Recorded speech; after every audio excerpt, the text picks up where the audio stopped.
Donc bonjour, aujourd'hui une petite vidéo pour parler de la communication nerveuse où nous allons présenter le neurone et la façon dont il communique avec ses voisins.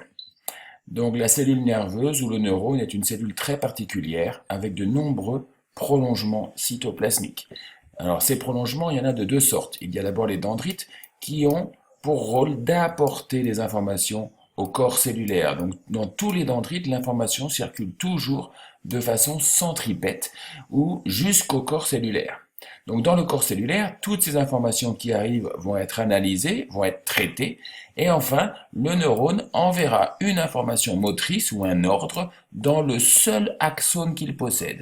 Donc l'axone, l'information cette fois-ci circule de façon centrifuge. Elle part du corps cellulaire et elle va vers ce qu'on appelle le bouton terminal. Donc on voit que là, cet axone va communiquer avec de très nombreux voisins au niveau de tous les boutons terminaux. Alors, comment se déroule cette communication?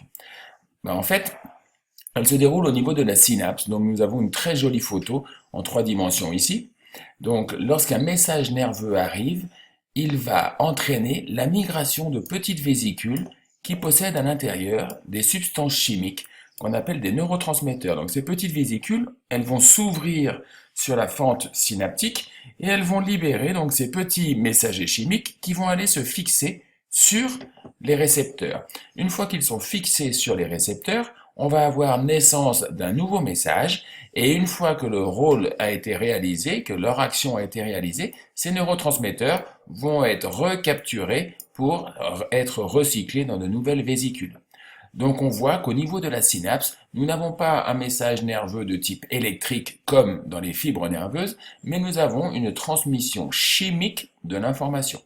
En espérant que cette petite vidéo a été utile, au revoir.